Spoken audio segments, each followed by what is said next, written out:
Você sabia que não existe relação nenhuma entre número de armas e homicídios em um determinado país? Eu vou pegar esse infográfico aqui do Estadão, deixa de forma muito clara o que acontece. Por exemplo, em Honduras nós temos 68 homicídios para cada 100 mil habitantes e apenas 6 armas de fogo para cada 100 mil habitantes. No entanto, nos Estados Unidos nós temos 88 armas de fogo para cada 100 mil habitantes e apenas quase, nem chega a 3, 2,97 homicídios para cada 100 mil habitantes. Ou seja, onde está a sua dita relação entre posse de armas de fogo e homicídios? Ela não existe, ela é fictícia. E políticos vagabundos defendem essa política de restrição de armas e munição porque isso aí dá voto. E por que isso dá voto? Porque pessoas desinformadas, baseadas no senso comum, apoiam isso. Eu ainda vou mais além. As pessoas que apoiam esse tipo de medida restritiva de acesso à população a armas de fogo, elas simplesmente têm algum tipo de relação de rejeição em relação às armas, então elas não querem ter armas. Só que o problema é que elas não aplicam isso apenas para a vida delas, elas querem que as outras pessoas também ajam como elas, ou seja, elas não querem ter armas e não querem que ninguém mais tenha armas, ou seja, é uma visão de mundo absolutamente inocente, ingênua, não é assim que funciona. E isso aqui é apenas a realidade de quando você adota políticas restritivas de acesso a armas de fogo. Você pode pegar aqui o Brasil, ó, 18 homicídios para cada 100 mil habitantes, né? E apenas 8 armas de fogo para cada 100 mil habitantes. Ou seja, o Brasil tem muito menos armas de fogo em relação a esse grupo de cada 100 mil habitantes que os Estados Unidos. E, no entanto, né, veja só, taxa de homicídios muitíssimo maior, né, praticamente de 3 para 18, 6 vezes mais homicídios que os Estados Unidos, tendo muito menos armas de fogo. Ou seja, essa política desastrada, esse estatuto do desarmamento só serve para dar aos bandidos um monopólio de acesso a armas de fogo, porque eles, com certeza, eles vão adorar isso, né? Sabendo que a população está desarmada, eles podem deitar e rolar, assaltar quem eles quiserem, porque eles têm certeza que ninguém tem arma. E é isso que acontece, a criminalidade é muito maior nos países que restringem armas de fogo. Por exemplo, vamos aqui para a Europa, vamos pegar o caso aqui, um caso excelente para citar, que é a Suíça. Olha aqui, Suíça tem apenas 0,77 homicídios para cada 100 mil habitantes.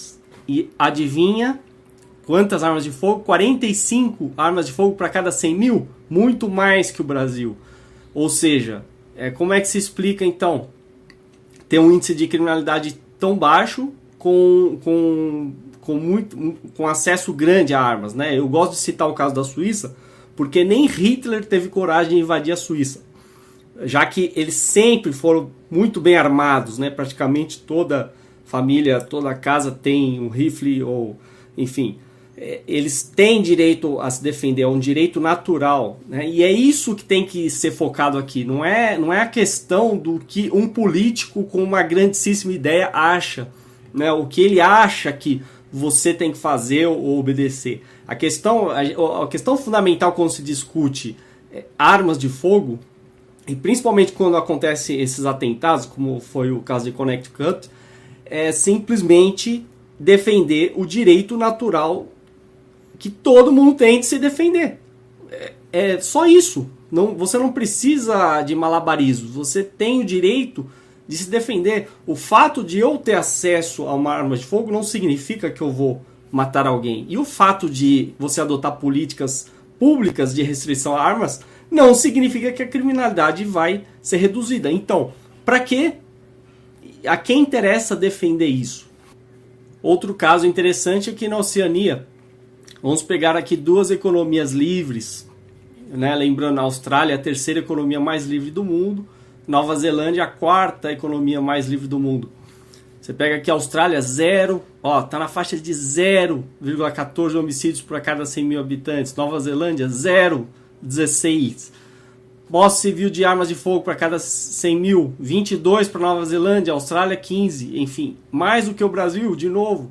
Ou seja, não tem relação entre posse de armas de fogo e criminalidade. Pelo contrário, na verdade é o contrário. Quanto mais posse de armas de fogo, mais segura é a população, menos crimes. Aí eu queria comentar sobre essa fala da Associação Nacional de Rifles lá dos Estados Unidos, que eles tiveram o poder de falar uma verdade e uma mentira ao mesmo tempo. Ou seja, eles acertaram e erraram no mesmo discurso. Eles acertaram quando eles falam que, por exemplo, o presidente Obama ou todas as autoridades dependem de armas de fogo para se proteger. Isso é um fato, é um argumento na cara, não tem como recusar isso. Só que eles erraram bonito quando eles falaram que a culpa da violência se deve à TV, ao cinema ou aos videogames. Isso aí é a maior mentira de todos os tempos. É simplesmente achar um bode expiatório e falar que a culpa é de um terceiro elemento fora. É a mesma coisa quando culparam o Marilyn Manson lá em Columbine, falando que ele era o responsável pelo massacre. A responsabilidade é de quem executa o ato, é de quem mata, né? A responsabilidade, a culpa em si, não é de terceiros e muito menos das armas. A arma é o quê? Apenas uma ferramenta, né? Uma ferramenta que você pode usar para a sua defesa pessoal. Ou então para quem pratica tiro esportivo, né? Para praticar esse esporte, enfim. Mas principalmente a defesa. E você tem o direito de se defender se você for agredido, né? Então, basicamente, os desarmamentistas estão dizendo que não, que você é um animal sacrificável em nome do ideal estatal coletivista, onde o próprio Estado detém o monopólio da violência, né? O monopólio da segurança. É claro que isso é história para boi dormir, é um engodo, porque além dele não dar essa tal segurança aí prometida, ele ainda adota medidas completamente desastradas, impedindo que você se defenda. Ou seja, então você está contando hoje com a própria sorte, se você mora no Brasil. Eu vi uma notícia sobre a Índia, onde eles disseram que lá ocorre um estupro a cada 20 minutos. E aí eles estavam tentando medidas para proteger as mulheres. Ora, o óbvio ninguém fala. Por que as mulheres não têm acesso a armas?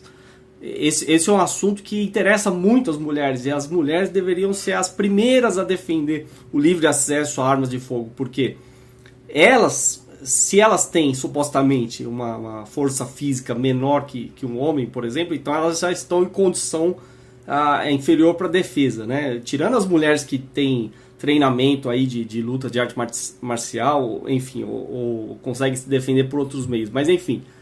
Aqui eu não estou falando só sobre as mulheres, sobre qualquer um, mas principalmente sobre as mulheres que em geral são as vítimas. Se elas tivessem acesso a armas de fogo, com certeza a estupro já não seria mais algo tão banal. E tem um vídeo aqui no YouTube interessante lá dos Estados Unidos, onde o sujeito ele carrega se eu não me engano, não chega a ser um rifle, talvez semiautomático, alguma coisa assim. Eu não sou especialista em armas para dizer, mas enfim, lá ele tem esse direito de andar, né? O policial pede para examinar e ao final do vídeo ele até devolve, né? E até dá parabéns por ele exercer o direito, né?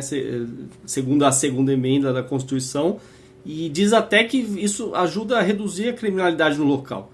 E ele anda para todo lado com as armas dele, conforme o direito que ele tem. Isso seria completamente impossível no Brasil. Você não vê uma pessoa armada. E, no entanto, somos um país muito mais violento do que os Estados Unidos. Então, assim, não adianta pegar um episódio de um sujeito entrando numa escola e matando um monte de gente, sendo que tem 50 mil homicídios por ano no Brasil. Né? E muito mais. No caso das estatísticas, para cada 100 mil, são 6 vezes mais do que nos Estados Unidos. Então, e aí? Vocês vão dizer o quê? Né? O Sarney agora, até o Cristóvão Buarque, queria acabar com o comércio de munição e armas. São idiotas, completos idiotas. Estão prestando desserviço aí para todos. Então a gente tem que combater isso aí. E na verdade a gente tem que ver o tanto que o Brasil está atrasado. Né? E tomara aí que os Estados Unidos não deem um passo para trás, porque eles estão na direção certa, mas podem retroceder de forma brutal, tirando o direito do cidadão. E se eles conseguirem aumentar a restrição ao acesso a armas ou a determinados tipos de armas, eles vão contribuir para o aumento de criminalidade. É isso que vai acontecer, como eu já mostrei nas estatísticas. Então, um vídeo aí só para vocês refletirem sobre isso e jamais apoiarem qualquer restrição de acesso a armas, né? Como sempre foi dito, armas não matam. Quem mata são humanos, não são as armas.